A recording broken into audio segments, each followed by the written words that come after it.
Comenzamos la séptima puerta.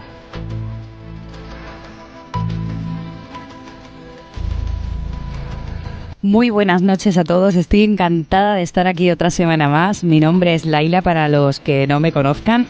Bueno, en primer lugar quiero mandaros un saludo, muchísimo ánimo a todos, que cada vez se hace más difícil esto de estar aquí solo o sola de alguna manera y no tener cerca a tus compañeros para poder compartir opiniones y ideas, y la verdad que se hace más duro. Esta noche vamos a tener a 4 invitados muy especiales, amigos, compañeros e investigadores, que nos mandaron algunos audios con algunas historias del tema que vamos a tocar esta noche. Y bueno, la pista la tenéis justo aquí. Es esta banda sonora maravillosa de aquella serie que comenzó en 1993. Aquellos agentes del FBI que a mí personalmente me encantan, Mulder y Scully, de Expediente X. Así que esta noche vamos a hablar de ufología. Vamos a hablar de ovnis, esos objetos voladores no identificados, avistamientos, encuentros y muchísimo más.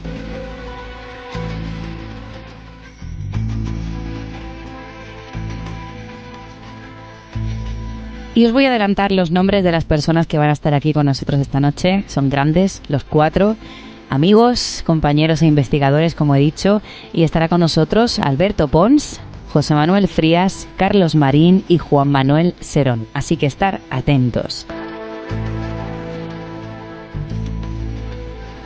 Estoy muy emocionada porque, bueno, el tema de hoy, dentro de lo que abarca el misterio, para mí es uno de los que más me gusta, me apasiona. Todos los que os guste este tema, os sintáis identificados, estéis escuchando a alguno de vuestros amigos o compañeros esta noche, algunos nos proponen algunas preguntas, algunos intentan buscar algo. Así que os voy a dejar la página de Facebook y el número de teléfono, que yo siempre estaré disponible por si tenéis alguna opinión, alguna duda o queréis comentar algo, acerca del programa o de alguna de las cosas que comentamos aquí. La página de Facebook, La Séptima Puerta, algunos no la han encontrado, es porque la T es un 7. Y el número de teléfono, podéis mandar WhatsApp cuando queráis, es el 636-923-757. Así de alguna manera pues podéis participar con nosotros y podemos estar más conectados de alguna manera. Porque de eso se trata el misterio en general, de compartir opiniones, compartir experiencias y apoyarnos los unos a los otros. Hay muchísimas preguntas, muchísimas dudas y muchísimas curiosidades en este ámbito. Pero hoy nos vamos a centrar concretamente en una.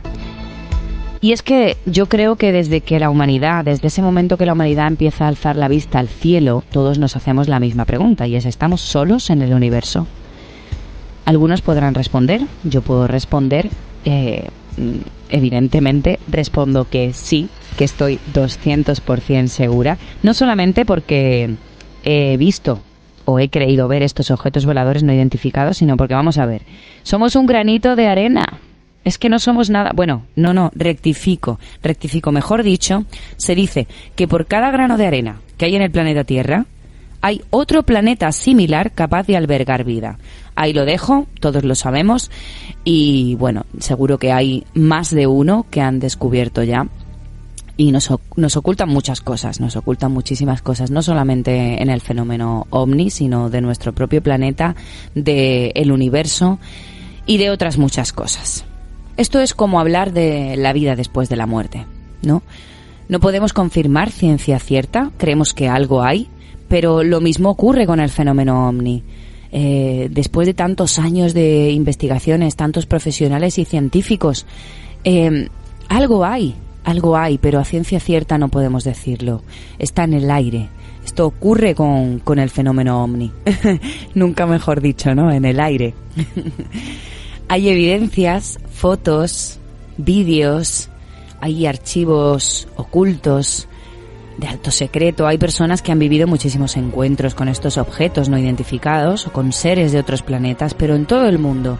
No hablamos de que esto ocurra en puntos calientes, sino que aparte ocurre en cualquier parte del mundo, de un extremo a otro. Luego recomendaremos, ¿no? Porque hay muchísimas personas que se han dedicado muchísimos años a investigar partes concretas, digamos, de este ámbito de la ufología, y bueno, entre ellos pues JJ Benítez, a Steven Greer, y luego os recomendaremos, algunos libros y algunos enlaces que publicaremos en la página de Facebook para aquellos que les interese ver estos documentales. Estas evidencias existen desde hace muchísimo tiempo. Podemos hablar pues desde la prehistoria, estas pinturas rupestres, podemos hablar de los antiguos mayas, de algunas estructuras o manuscritos que existen, caso Roswell. Podemos hablar también del tema de Apolo, ¿no? Que se supone que el Apolo 17 fue el último y luego apareció aquel famoso vídeo del Apolo 20, donde además podemos ver las imágenes. La verdad que cuando Laura Kanji me ofreció esta oportunidad de poder hablar de platillos volantes, de seres de otro planeta, pues no lo dudé ni un momento, porque quien me conoce un poquito, hay dos cosas que a mí me marcaron mucho. Y digamos que me marcaron un poco a la vez, en un día único y muy especial. Para todos los viejunos, como yo, recordarán, bueno, y los que sean de Málaga, recordarán los cines regios en la carretera Cádiz. Y un año, nos retomamos a la Navidad de 1982. Tuve la oportunidad y yo creo que el gran privilegio de ver mi primera película en el cine. Además, me recuerdo perfectamente ir de la mano de mi madre. Recuerdo perfectamente una cola que giraba hacia la avenida Juan 23, que por aquel entonces tenía puente y ya desde hace no mucho que no lo tiene. Y aquella primera película, si la habéis podido averiguar por la banda sonora que ha arrancado de inicio, era E.T. O sea, imaginaos en la mente de un niño la primera vez que va al cine, además, y al igual que yo, pues son cientos de miles los que ET les marcó muchísimo, tanto que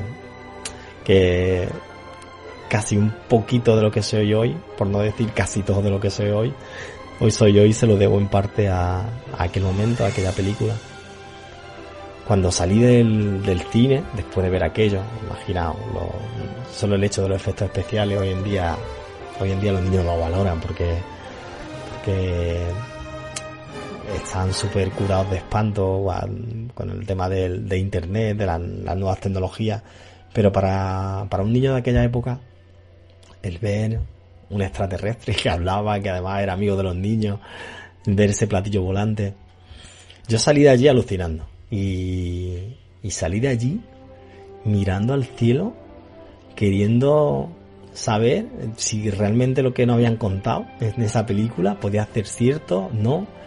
Luego despertó también la otra curiosidad de mi vida, que es el mundo del cine, porque yo quería contar historias como las que había contado aquel tipo llamado Spielberg, que yo no sabía ni cómo se llamaba, pero aquella película me hizo rascar también en qué leches era el cine, qué había visto yo quería hacer eso, y además quería averiguar si había vida en otros planetas.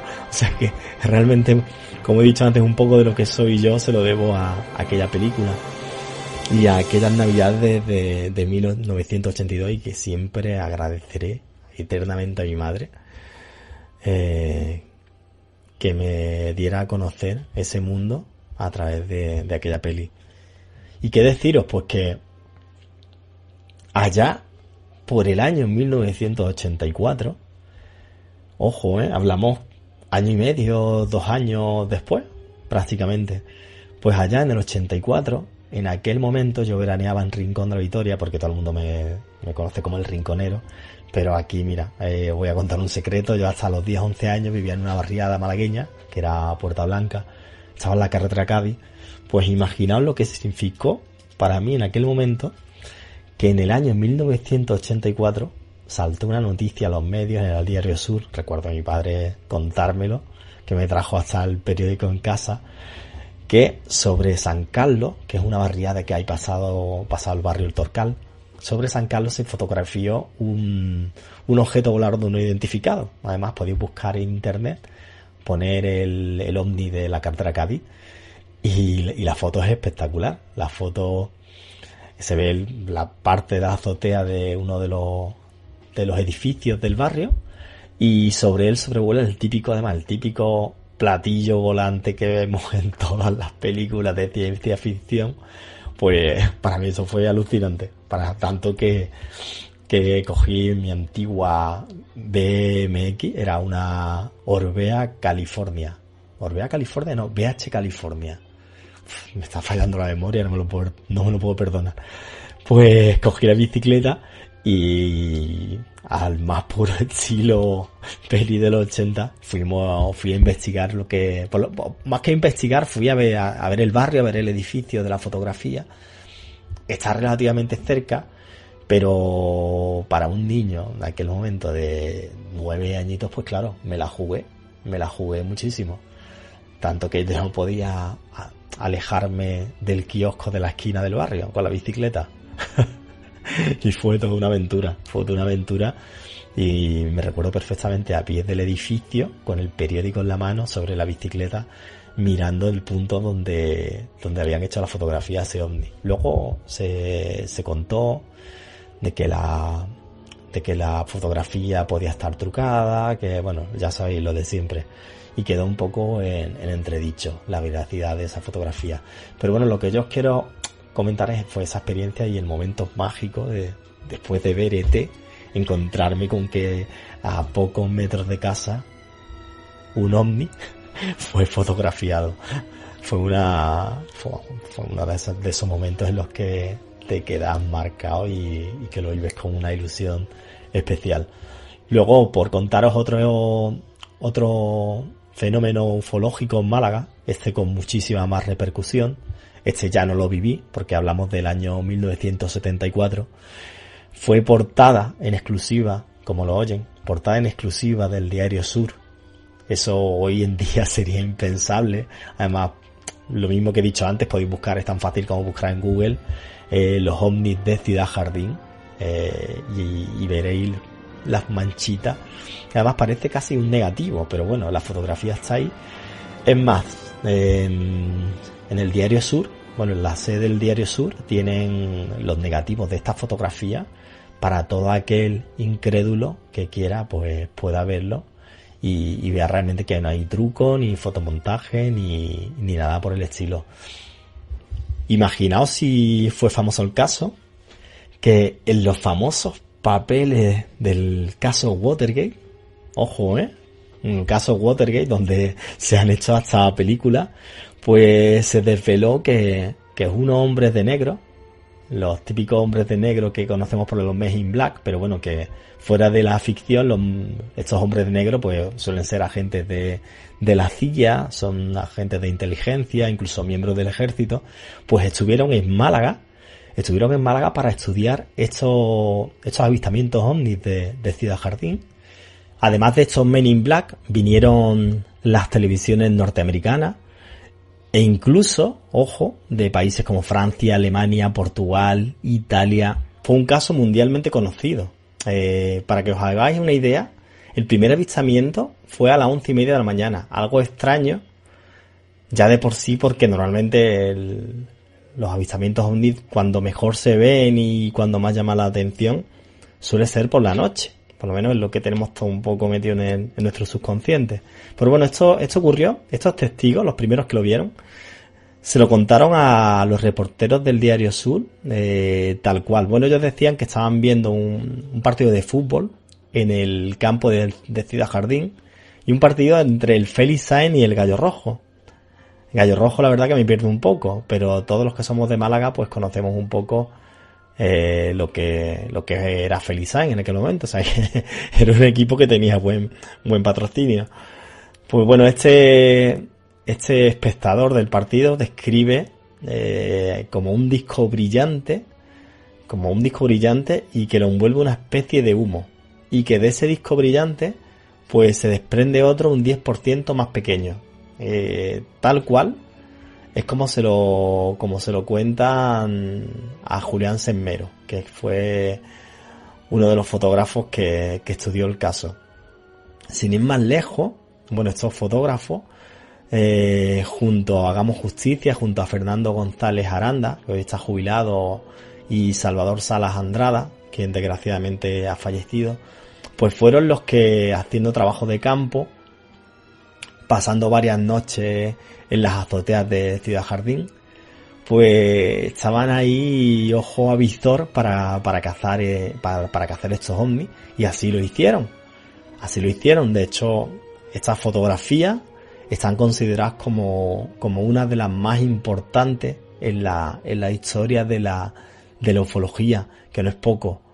Es más, dicen que, bueno, tengo amigos de Ciudad Jardín que casi 46 años después, todavía hay gente que lo recuerda, y todavía hay gente que alguna noche que otra va con su cámara, sus teleobjetivos e intentan cazar otra vez al platillo volante de aquel año, por si vuelve. Yo aprovecho la oportunidad que nos da la radio para invitar a todo aquel que haya escuchado hablar del tema o que sepa de alguien, si hay alguna fotografía por ahí que no ha aparecido, que no se ha publicado, algún vídeo, yo creo que es el momento perfecto para un poco retomar esta historia que me parece increíble y que reaviva aquella época romántica en la que los platillos volantes pues eran capaces de aparecer en portada en diarios tan importantes como El Sur. Y como hemos empezado con ET, acompañando un poquito este viaje sentimental a otra época, ¿qué os parece si ya dejamos a la capitana del programa que continúe? Y lo vamos a hacer con aquellos acordes de otra peli que también me marcó muchísimo, solo que esta la vi un poquito más tarde, que fue Encuentros en la tercera fase. Y ojalá algún día tengamos la suerte de vernos en una situación similar, aunque eso sí, esperemos que no se cumplan las predicciones que dijo, pues por ejemplo, Stephen Hawking, que vendrían a visitarnos, que no tardarían más de 10 años y que para nuestra desgracia vendrían en plan colonizador. Esperemos que no y que sean buena gente y nos llevemos con ellos de lujo y todo sea para mejor. Si están ahí al otro lado, claro. Muchas gracias.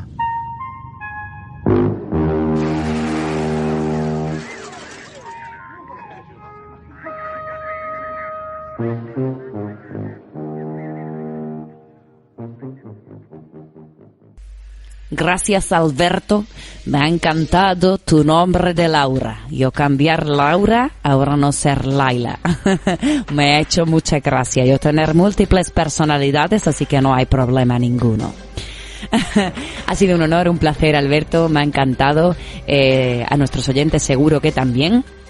Comentar que, por supuesto, a mí me ha estremecido la parte de ET, porque yo creo que muchísimos nos hemos sentido identificados y nos despertó la curiosidad como a ti, Alberto. Yo creo que sí, a más de uno. Yo creo que si quisieran aniquilar nuestro planeta o atacarlo, ya lo hubieran hecho, ¿no? Eso es lo que yo pienso.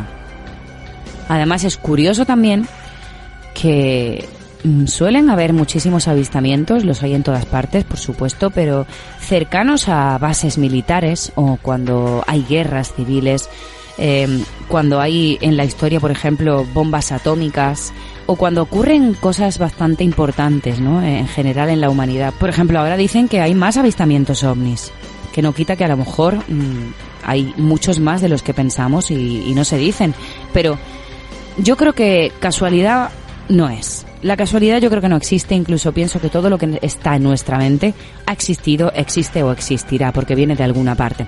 Así que esa es mi opinión, por supuesto, yo siempre hablo desde la humildad y el respeto, y pienso que todo ocurre por alguna razón. Y bueno, respecto a la petición de Alberto, ya sabéis que si tenéis información, alguna foto o algo que queráis compartir, podéis hacerlo a través del teléfono, que ahora os lo vamos a dejar para que lo apuntéis nuevamente. Si queréis participar o patrocinar este programa, poneros en contacto a través del teléfono 636-923-757, La Séptima Puerta. Vamos a dar paso a nuestro amigo y compañero del programa de la Séptima Puerta, que nos va a hablar de algo muy interesante también. No me voy a adelantar, os voy a dejar con él. Vamos a dar paso a nuestro compi Carlos Marín. ¿Qué tal, Laila? Muy buenas noches a todos. Tema interesante el que nos toca esta noche, con muchas preguntas, muchos interrogantes que seguramente no vamos a poder atenderlas en este programa. Seguramente haremos muchos más. Pero ahí están. Preguntas como si se encuentran entre nosotros, si vienen a visitarnos, a estudiarnos, a observarnos. Pues yo creo que sí, que están ahí y que lo hacen. Miles de fotografías, de vídeos de avistamientos, personas que declaran haber sido abducidas, infinidad de informes clasificados secretos por los gobiernos de todo el mundo. Pero bueno, también hay que decir que en este tema hay muchas cosas que son falsas, pero otros tantos ahí están, sin explicación y a lo mejor ni con una base científica que lo corrobore. Pero aunque no estén avalados científicamente, sí hay evidencias sólidas que lo confirman, aunque sigan sin tener explicación, y estamos hablando de entre un 5 y un 10% del total de los casos. Pero bueno, lo dejo ahí, y esta noche a mí me gustaría de trasladarme mucho tiempo atrás, aunque las teorías de las que quiero hablar pues son actuales, pero basadas en estudios e interpretaciones por medio de escritos, inscripciones, etcétera, del mundo antiguo.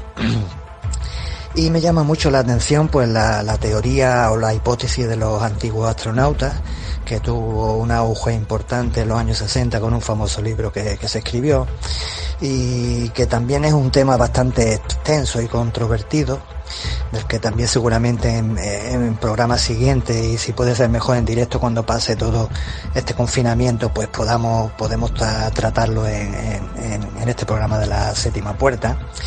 Y esta teoría sostiene que hubo, por lo visto, intervención de seres que no eran de este planeta, y que todo nuestro conocimiento y cultura pues resulta que están vinculados a esos seres extraterrestres. Pero en realidad, ¿en qué se basan para sostener esta teoría? Pues hay unas bases principales que son pues lagunas que hay arqueológicas o históricas, artefactos arqueológicos que no pertenecen a una época en concreto, y también leyendas y obras de arte, libros de la Biblia como el Génesis o el de Ezequiel, la epopeya de Gilgamesh o las máquinas voladoras de la literatura india conocidas como Viman, y en realidad pues muchas semejanzas que hay entre otras religiones de este mundo. Esto, como he dicho antes, pues hay muchas cosas que realmente una base científica pues no tienen, y como muchas cosas pues tiene sus seguidores y sus detractores. Pero bueno, yo en particular creo que es totalmente lícito pues especular con estos temas y hacer las interpretaciones en base a lo que hay, porque si no hay una ciencia, una base científica que te respalde, y hay unas evidencias, unas cosas, pues como digo, pues es lícito de especular con ellas. Y de todas formas, pues lo sea inexplicable o no, pues ahí está. Otros investigadores pues están trabajando también en la creencia de que la humanidad fue creada por algún tipo de manipulación genética. Y ya sabemos hoy en día, con los avances en genética, conocimientos sobre el código del ADN, que esto es totalmente posible. Bueno, pues como sabemos, cada persona en este planeta pues tiene un tipo de sangre. Sabemos que hay 4 grupos de sangre, el O, el A, el B y el AB, y dentro de estos tipos de sangre, el RH, que puede ser negativo o puede ser positivo. El factor Rhesus, el RH, que lo que hace referencia es a la respuesta inmunológica que provoca la formación de anticuerpos en la sangre, que son los antígenos. Pues bien, si se carece del antígeno, resulta que es RH negativo, y si lo tiene, pues es RH positivo. Y partiendo de estas variables, pues resulta que el 85% de la población mundial pues posee el antígeno, y el 15% restante no lo tiene, que es el RH negativo. Bueno, ¿y dónde quiero llegar con todo esto que os estoy contando ahora mismo? Bueno, pues al margen de lo que he dicho anteriormente, quiero irme a la novedad que está en los rumores de los científicos que están indicando que las personas con sangre RH negativo tendrían en su ADN sería extraterrestre, ¿vale? Y esto viene porque según unas 18.000 tablillas de arcilla sumeria que se encontraron en Irak, pues en esas tablillas se describe el proceso de alteración genética creando a la raza humana. Uno de los símbolos que aparecen, por ejemplo, que se conoce ahora bastante, es el de las dos serpientes retorcidas entre sí, que hoy en día usan como símbolo en la profesión médica. Y de estos seres de los que estoy hablando, pues son los Anunnaki, unos seres extraterrestres de los cuales se supone que cruzaron su propio ADN con el Homo erectus, dando paso a la evolución del Homo sapiens. Pues bien, estos seres, los Anunnaki, que su traducción sería los que descienden del cielo, fueron representados entre líneas como seres superpoderosos y avanzados, en tal medida que diseñaron la humanidad cientos de miles de años atrás. Por otra parte, en el relato del Génesis, el 12º planeta conocido como Nibiru se encontraba poblado por humanoides muy similares a nosotros, y al verse afectado por un problema grave o severo, viajaron a través del sistema solar con el fin de encontrar oro, un metal especial para ellos, para poder resolver la problemática que tenían en su planeta. Los Nibiru, o sea los Anunnaki, habrían llegado a la Tierra hace unos 430.000 años, creando por lo visto las primeras sociedades humanas. Y el RH negativo sería uno de los legados dejados por los Anunnaki. También hay estudios de biólogos moleculares relacionados con este tema que encontraron que el ADN humano contiene 25.000 genes que consisten en más de 3.000 millones de bases químicas.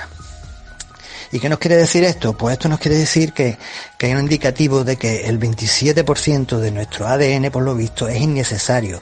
Y esto hace creer que nuestro código genético fue escrito por los Anunnaki, y lo hizo con dos versiones diferentes, digamos, de nuestro código genético.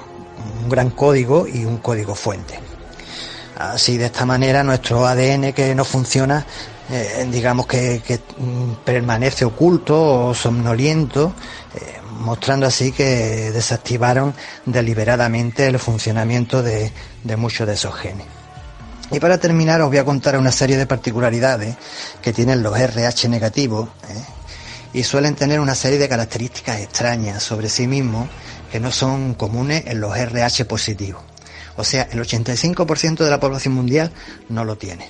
Como por ejemplo, sensación de no pertenencia, buscadores impasibles de la verdad, tienen un sentido de tener una misión en la vida, suelen tener una costilla adicional o algunas vértebras adicionales, más capacidad de percepción extrasensorial, sienten un amor y una pasión por el espacio y la ciencia, visión más sensible y otros sentidos mejorados, también tienen más capacidad psíquica intuitiva, tienen también una baja temperatura corporal y presión más alta, sensibilidad al calor y a la luz del sol, capacidad de alterar dispositivos eléctricos, sueños psíquicos, son propensos a abducciones, y una cosa que a mí me parece muy interesante, que el RH negativo por lo visto no puede ser clonado. Bueno, pues no sé yo si con esto último alguien se siente identificado, pero ahí queda eso. ¿Tú qué tipo de sangre tienes? Bueno, pues ahí quedó eso. Un saludo a todos, compañeros. Laila, ha sido un placer como siempre. Espero que estemos aquí la semana que viene. Y recuerda, quédate en casa, mucha paciencia, fuerza y buenas noches a todos.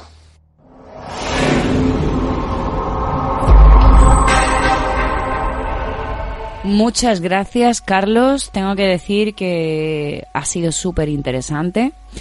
Ya sabéis, es que hay tantos temas que tocar en este ámbito que, bueno, está bien porque tenemos variedad esta noche. Es un tema muy curioso y, bueno, os propongo que compartáis vuestras opiniones a través del Facebook o a través del teléfono. Y bueno, Carlos, muchísimas gracias. Espero realmente que pronto podamos volver a la normalidad, o más o menos a un poquito de normalidad, y hacer el programa en directo, y sobre todo vernos todos los compañeros, que es mucho más divertido y mucho más ameno. Un abrazo, compi, y muchísimas gracias por esta pedazo de investigación que nos has traído hoy.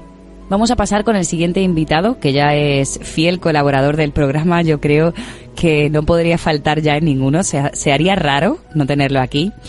Darle las gracias, como siempre, porque tiene muchísimo que aportar, como todos. Es un gran amigo y, por supuesto, un gran profesional en el mundo del misterio. ¿Que de quién hablo? Pues hablo del escritor y periodista de investigación José Manuel Frías. Nos trae también una historia de la provincia de Málaga. Dicen que la historia de la ufología moderna, aquella que transcurre en el milenio que recientemente hemos dejado atrás, comienza a mediados del siglo XX. Pero no es así. Los primeros manuales de campo sobre los no identificados, esos cuadernos de investigación con testimonios, descripciones, comentarios, ven la luz pública por primera vez en los siglos XVI y XVII. Y no se trata de obras redactadas por ufólogos precoces ni por investigadores amantes del misterio. Su auténtico artífice es el Vaticano. Hablamos de libros arcaicos, corpulentos, ya olvidados en las estanterías de archivos y bibliotecas. Hablamos de viejos legajos polvorientos que el tiempo se ha encargado de descatalogar y que en su momento fueron revisados por la censura de la Iglesia Católica, de la que se escapaban pocas publicaciones. Estas obras, de las que no existen facsímiles y se conservan en un pésimo estado de deterioro, con sus páginas ajadas y deslucidas, pretendían ser una mixtura entre recopilaciones de sucesos históricos presentes por aquel entonces en nuestro país y, a su vez, un conglomerado de ideales católicos que se afincaban con especial predilección en las señales del cielo relacionadas con los cuerpos de los santos mártires venerados en diferentes lugares de la península ibérica. Sin saberlo, sus autores, sacerdotes, obispos, relevantes personajes de la época, estaban creando las primeras obras de investigación de campo sobre el fenómeno de los no identificados, aunque gracias a su pretendida naturaleza y finalidad histórica y religiosa han pasado desapercibidas de miradas de curiosos, de investigadores, de profanos y de interesados en materias ufológicas. Evidentemente, si la Iglesia Católica hubiera siquiera sospechado lo que en realidad estaban plasmando a través de estas páginas, dichas obras no hubieran visto nunca la luz. Esos sucesos extraños, aquellas luces que surcaban el cielo en formaciones concertadas y otros misteriosos prodigios, no eran para ellos otra cosa que manifestaciones de Dios, de la Santísima Trinidad y de los santos mártires. Hoy es demasiado tarde para dar marcha atrás y destruir ese inmenso legado ufológico que erigieron, ya que ni ellos mismos saben dónde se encuentran aquellos viejos libros. Tan solo la casualidad, la providencia, o váyanse a saber qué, ha permitido que un servidor tropezara en plenas investigaciones de archivo con estas maravillas del pasado. Un reciente y laborioso proceso de microfilmación me ha permitido profundizar en aquellos sucesos de difícil respuesta que hoy día incluiríamos dentro del controvertido terreno de los ovnis y que se manifestaban con relativa intensidad en diferentes localidades de España, hace ahora más de 400 años. Un misterio que se desvela ahora por primera vez. Son varios los manuales centenarios que he tenido la suerte de atisbar a lo largo de la última década. No se trata, por lo tanto, de casos aislados. Es más, presupongo que deben existir centenares de documentos parecidos, pero camuflados en tratados de cándida apariencia. El que más me ha impresionado por el inmenso caudal de información objetiva sobre ovnis y sobre humanoides es el libro titulado Historia sexitana de la antigüedad y grandeza de la ciudad de Vélez, escrito por el doctor Francisco de Bedmar a finales del siglo XVII. Posee las mismas características que el resto de textos añejos, o sea, censura eclesiástica y autor perteneciente al seno de la Iglesia Católica, que es requerido por el propio Vaticano para poner por escrito determinados sucesos absolutamente reales. Vamos a ir conociendo fragmentos de este libro. Por 5 causas y señales suele el cielo manifestar y descubrir las reliquias de los cuerpos santos y otras cosas dignas de veneración a los fieles. El primer lugar tienen las tradiciones de la Iglesia, el segundo, las revelaciones, El tercero, los milagros. El cuarto, los edificios que padecen ruinas y en los que se descubren tesoros inestimables de reliquias. El quinto y último son las luces que muchas veces se han visto y se ven, manifestadoras de que en aquellos sitios y lugares están algunos cuerpos y reliquias de santos. Así comienza el segundo capítulo del quinto libro de la obra. Dicho capítulo se nos muestra con el aparente inocente subtítulo de ¿qué señales suelen manifestarse de las reliquias de los santos que ocultos en sus sepulcros nuestros pecados impiden sus invenciones? Y es que de nuevo nos encontramos con una mentalidad que asume cualquier luz extraña en el cielo que demuestre inteligencia y automatismo como señales de Dios y de los santos enterrados en España. Seguimos leyendo. Tengan en quinto lugar las muchas luces que en muchos lugares de Andalucía se han visto, manifestadoras de algunos cuerpos santos que se han descubierto. En las tempestades y tormentas del mar suelen aparecer en las gavías, antenas y árboles de los navíos, y en la tierra en los alcázares, armenas y fortalezas. Por eso digo que estas luces que se ven en la fortaleza de la ciudad de Vélez y en el cerro de San Cristóbal son sobrenaturales venidas del cielo. Desde un primer momento, el doctor Bedmar realiza una precisa y clara distinción entre las luces naturales, procedentes de rayos en las noches de tormenta, y las luces sobrenaturales, que aun estando presentes durante etapas climatológicas adversas, también se dejan apreciar en noches claras y serenas de luna llena. De manera tajante realiza una separación entre las características de unas y otras percepciones. Las sobrenaturales se diferenciarían de las naturales en que van girando de una parte a otra, encendiéndose como esferas de fuego. Asimismo, se presentan con diferentes estados climatológicos, llegando a provocar un fuerte y particular sonido, así como un extraño fenómeno que estudiaremos más adelante y que nos habla de algo que parece chorrear de aquellos misteriosos objetos. Estas luces sobrenaturales se mantienen durante más tiempo en el firmamento que las naturales y causan a quien las observa un gran temor, asombro y respeto en un primer momento y posteriormente una sensación de paz y bienestar, sensación basada en el convencimiento de que su naturaleza es absolutamente divina. A lo largo de ese capítulo se analizan diversas oleadas de objetos luminosos que el autor de la magna obra pretende relacionadas en todo momento con cuerpos de mártires de la Iglesia Católica que reposan en diferentes lugares de la geografía española y principalmente en el municipio de Vélez, Málaga, lo que provoca una reacción divina que se manifestaría en el plano físico.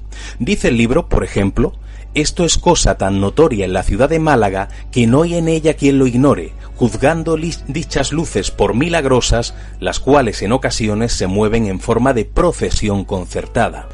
En la Sexitana, como es conocido este libro, se hace mención a diversas catalogaciones, hoy día desaparecidas, de otros tantos escritores contemporáneos al respecto de las frecuentes luces de los avistamientos de objetos en el firmamento.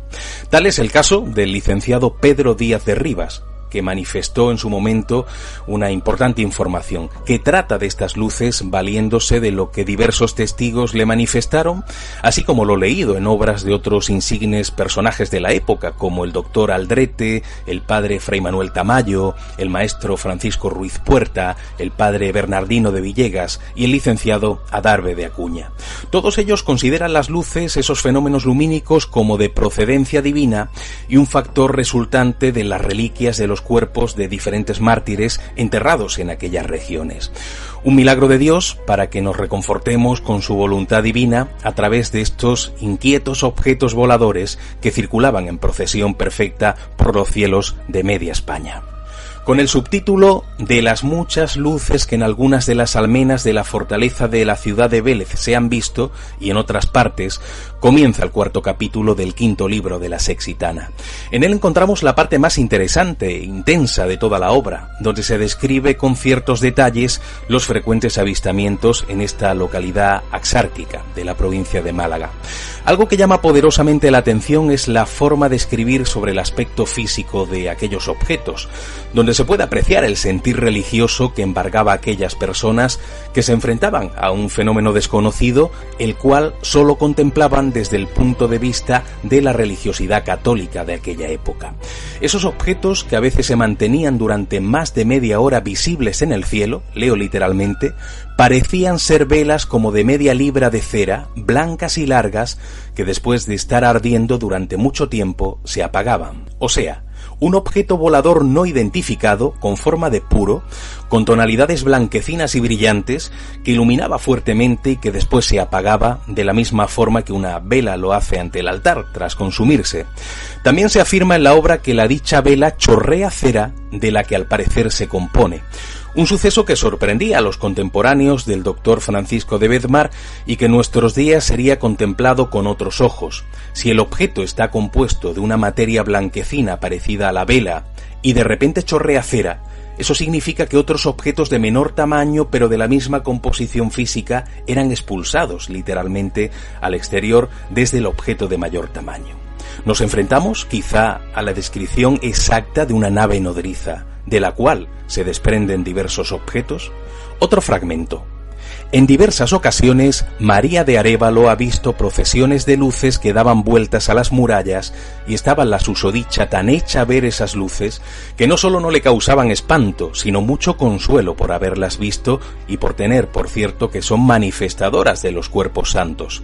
Y después que encima de la campana de la vela se puso una cruz de madera, las luces se ponían en los brazos y la cabeza de ella, viendo 9 luces, 3 en cada brazo y 3 en la cabeza y otras 3 en las almenas, las cuales la dicha María de Arévalo y su marido Pedro Muñoz de Argote las vieron muchas veces de cerca estando al pie de dichas almenas.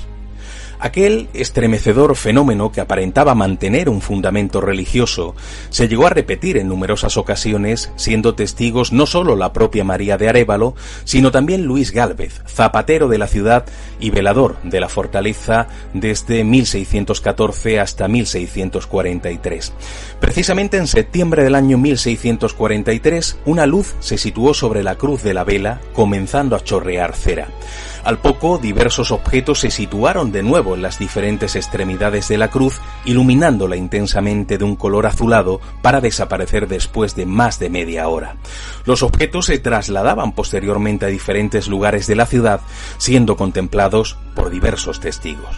El doctor Olaya de Rivas, canónico magistral de la Santa Iglesia de Jaén y beneficiado de púlpito de aquella época, fue uno de los testigos de aquel suceso, siendo su testimonio de gran credibilidad entre sus contemporáneos.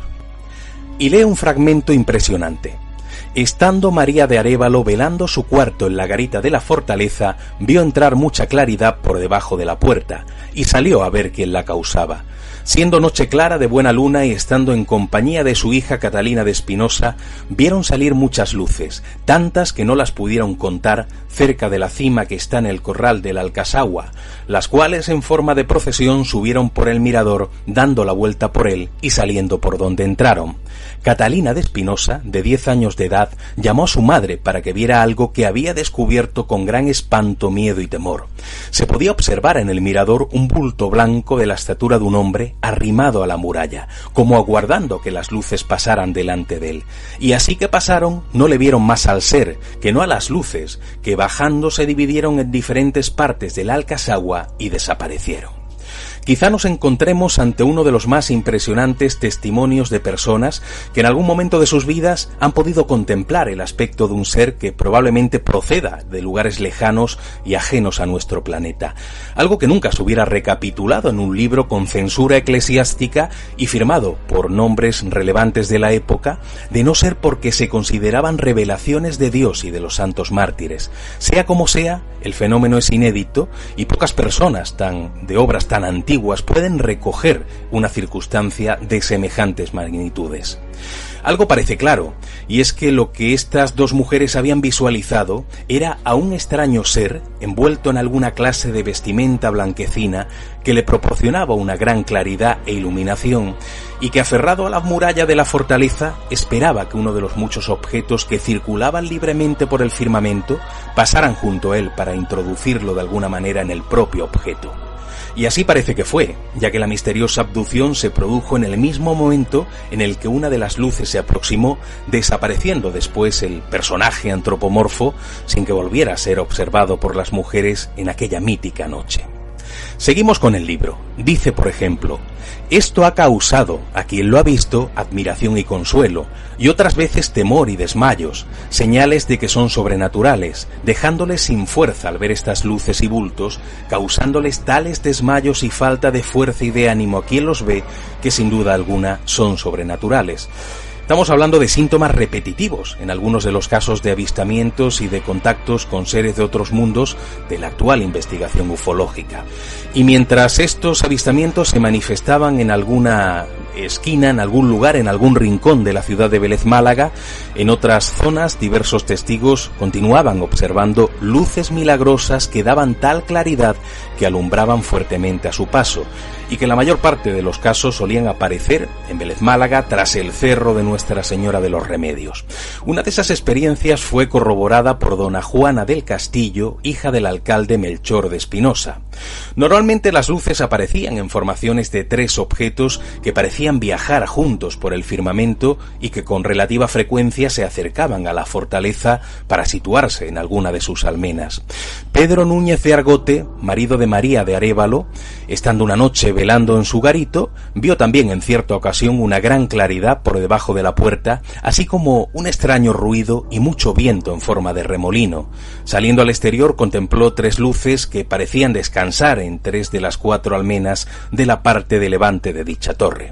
Esto lo vieron además del propio Pedro Núñez de Argote, su mujer María de Arévalo y Alonso Díaz y su mujer Ana Martín.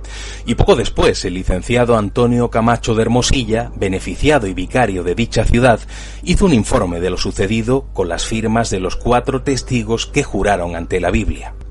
Fenómenos todos ellos singulares que se manifestaron en una España profundamente católica y que hoy día pueden cobrar una importancia inusual dado los adelantos que en materia ufológica poseemos. Recuerdos de un pasado glorioso y mítico que han quedado plasmados para la posteridad a través de las páginas ajadas de una de las obras más desconocidas de la historia, Historia Sexitana de la antigüedad y grandeza de la ciudad de Vélez.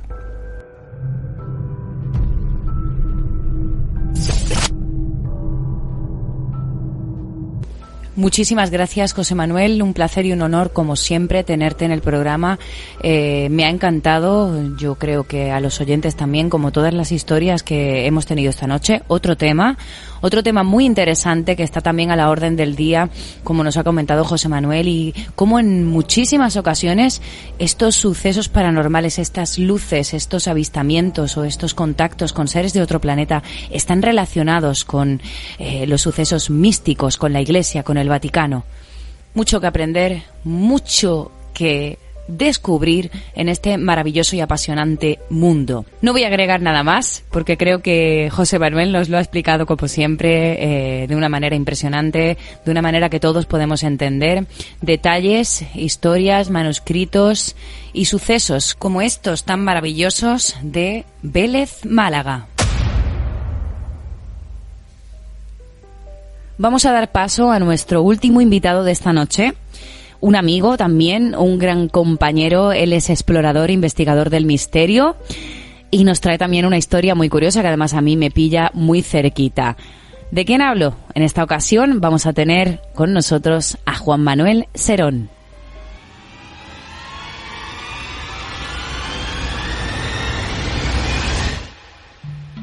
Buenas noches. Para comenzar a contaros esta historia, nos tenemos que situar en la noche del 9 al 10 de julio de 1976, en la cual un grupo de 5 amigos, amantes de la fotografía, llegaron a acordar viajar a un chalet que poseía uno de ellos en las proximidades de Fuengirola, Málaga. Fue dicho y hecho, ya que a la 1 de la noche llegaron al chalet. Era una noche muy tranquila, donde la calma era la gran protagonista.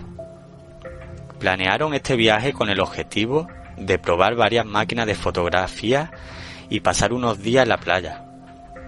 Manuel Linares, uno de los testigos que pudieron vivir esta historia de primera mano, le declaró a sus amigos que en aquel lugar, 2 o 3 meses atrás, la gente pudo ver como un platillo volante cruzó el cielo como una mancha luminosa, y al día siguiente muchos animales de diferentes especies aparecieron muertos sin causa natural que lo justificara. Nadie le tomó en serio al contar todo esto, pero al poco tiempo de empezar todo a hacer fotos en el interior del chalet, comenzaron a oír una respiración honda y fuerte, como si un animal estuviese jadeando en el interior de la vivienda. Los 5 muchachos salieron al exterior con más curiosidad que miedo. Pensaron que algún bromista andaba por allí aburrido con la intención de asustarlo, pero también llegaron a pensar que podía ser alguien con intenciones de robar en un chalet que casi siempre estaba vacío. Armados con machetes y hachas, encendieron unas linternas y hojearon los alrededores de la casa con la intención de descubrir el causante de los ruidos que trastocaba la tranquilidad de la noche. Nada más encendieron las linternas, la respiración dejó de escucharse de golpe. Tras buscar sin éxito ninguno, pensaron que todo era parte de su imaginación y se fueron a dormir. A las 5 de la mañana, Manuel se desveló al escuchar de nuevo ruidos. Alertó a sus amigos y todos pudieron comprobar cómo la respiración se escuchaba de nuevo y esta vez iba acompañada de un silbido muy fuerte, como cuando un coche frena sobre el asfalto. 3 de ellos salieron corriendo hacia un corredor que al final tiene una ventana que da precisamente hacia el lugar de donde provenían los jadeos. En ese momento, al mirar por la ventana, se les heló la sangre. Allí, junto a un árbol, había una especie de hombre muy alto, más alto que el mismísimo árbol, con 2 focos de luz muy brillantes a la altura de los ojos. Los contornos restantes de la figura se diluían en la penumbra, y desde los ojos para abajo parecía estar envuelto en una manta negra. Tras unos momentos de auténtico pánico, los amigos salieron a correr en la búsqueda de los machetes y hachas para defenderse de una posible agresión de aquel sujeto desconocido que los estaba acechando a esas altas horas de la madrugada. Al salir de la vivienda, la figura se había escondido. Solo quedaba como posible pista que la temperatura se elevó bruscamente y empezó a oler fuertemente a azufre. Manuel Linares marchó intranquilo a su habitación y desde allí observó algo todavía más extraño. Vio pasar la sombra por la entrada de la casa. Asustado, encendió la luz de su habitación y se escondió para que el intruso no pudiera verle desde fuera. Y sin verlo, pudo oír de nuevo la respiración fuerte. Nuestros protagonistas de esta terrorífica noche se refugiaron en la vivienda sin atreverse a salir más. Al poco tiempo, un nuevo ruido llegó a sus oídos. Se empezaron a oír pisadas en la azotea. De pronto, alguien empezó a aporrear las ventanas y puertas como si quisieran entrar en la vivienda. Los habitantes sentían que eran protagonistas de una auténtica peli de terror. Al rato, pararon los ruidos y no volvió a tenerse rastro del visitante. Inmediatamente volvieron a Sevilla. La interminable pesadilla había acabado. Un placer inmenso haber podido visitar la 7ª puerta desde casa. Y un abrazo gigante para todos en estos difíciles momentos. Saldremos de esta.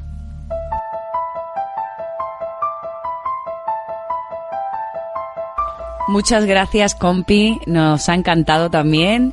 Yo personalmente quiero, como he dicho durante todo el programa, en cada historia, por favor, que si alguna persona tiene información o quiere comentar algo acerca de estas historias, contactéis. Vuelvo a repetir el teléfono, el 636-923-757. En este caso, bueno, sería maravilloso que pudiéramos encontrar este lugar, este chalet, que además mucha gente lo lleva buscando durante mucho tiempo. Si alguien tiene información y nos la quiere dar, estaremos encantados. Gracias a los 4, sois maravillosos. Os admiro muchísimo a todos y os doy las gracias de verdad, de corazón, de haber participado en este programa, porque es muy importante. Como antes ha comentado Alberto en la historia que decía, vamos a dejar a la capitana, yo nada más que soy una más y sin vosotros esto no sería posible ni sería igual, eso está clarísimo. Yo tengo muchísimas historias, tengo 2 en concreto que son personales, pero me gustaría compartirlas en persona o en directo o a través del canal de YouTube o de alguna manera que pudiera sentirme apoyada, ¿no? Porque nunca se las he contado a nadie. Y una de ellas además es muy extraña, es muy intensa, en la que tengo muchísimas lagunas, en las que me gustaría encontrar a una persona que está incluida en esta historia y no he vuelto a saber nada de esta persona. Pues hablamos desde 1995 o 96. Y la contaré pero en otra ocasión, ya digo, como acompañada de mis compis, apoyada, arropada, porque va a ser muy complicado para mí. Bueno, antes de marcharme, como he prometido antes, os voy a recomendar los canales y trabajos y proyectos de las personas que nos han acompañado esta noche. Alberto Pons podéis buscar en YouTube y encontraréis muchísimos de sus cortometrajes. También podéis visitar el Club de los Curiosos, que seguro que os va a encantar. José Manuel Frías, podéis buscar directamente en Google José Manuel Frías y vais a encontrar todo su trabajo. También podéis visitar su canal de YouTube, que es Poe el Alquimista. Y bueno, tiene muchísimos trabajos y muchísimos libros escritos que los recomiendo todos. El último que yo he adquirido es La Cosa Oscura, que ya lo tengo físicamente, aunque lo había leído. Tiene 15 relatos de terror y fantasía, entre otras cosas, y a todo el que le guste el terror y el misterio se los recomiendo, entre otros trabajos que tiene José Manuel Frías, por supuesto. Si queréis buscar también Selenita, de José Manuel Frías, he tenido la oportunidad y el placer de poder locutar este relato, que es uno de ellos, y está relacionado con el tema que hemos tocado hoy. Y como no, nuestro compi y amigo Juan Manuel Serón, que podéis encontrarlo en YouTube en su canal JM Serón y disfrutar también de sus maravillosos vídeos de investigación en el misterio. Un saludo muy grande para los cuatro, para nuestro compi Carlos Marín también, que nos ha traído una investigación muy interesante. Y nada, con esto me voy a despedir, sin antes deciros que todo el que se anime y le apetezca hacer una investigación, me gustaría que lo comentarais en la página de Facebook o a través del teléfono que os dejaré antes de marcharme. Me gustaría hacer una reunión todos juntos por Skype o por YouTube. Es una proposición que os hago, así que todos los que os apetezca, me encantaría. Sería un placer poder compartir opiniones y experiencias todos juntos y así estar acompañados de alguna manera en esta situación que estamos viviendo en estos momentos. Que cuando pase todo esto, me gustaría que nos juntáramos, muchísimos amigos, compañeros e investigadores, y realizáramos algún experimento juntos. Como os comenté al principio también, os dejo algunos enlaces en la página de Facebook interesantes. Entre ellos os dejaré los perfiles de Alberto Pons, de José Manuel Frías y de Juan Manuel Serón, para que podáis tenerlos más cerca, más accesibles.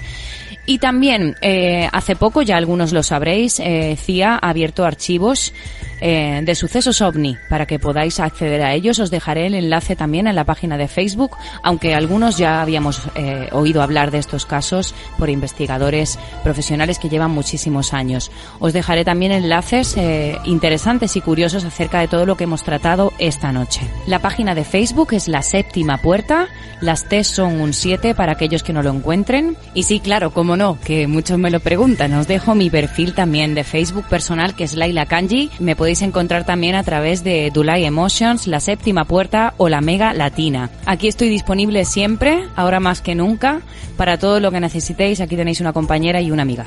Y el perfil de mi compañero también podéis encontrarlo a través del mío personal o Carlos David Marín Rosales.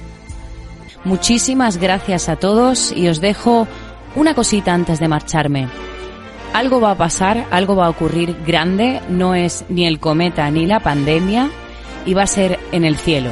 Os lo dejo ahí, es simplemente un presentimiento. La gente que me conoce ya sabe que cuando presiento algo lo digo por si acaso. Muy buenas noches a todos, gracias por este magnífico programa y nos vemos la semana que viene. Si queréis participar o patrocinar este programa, poneros en contacto a través del teléfono 636-923-757. La Séptima Puerta.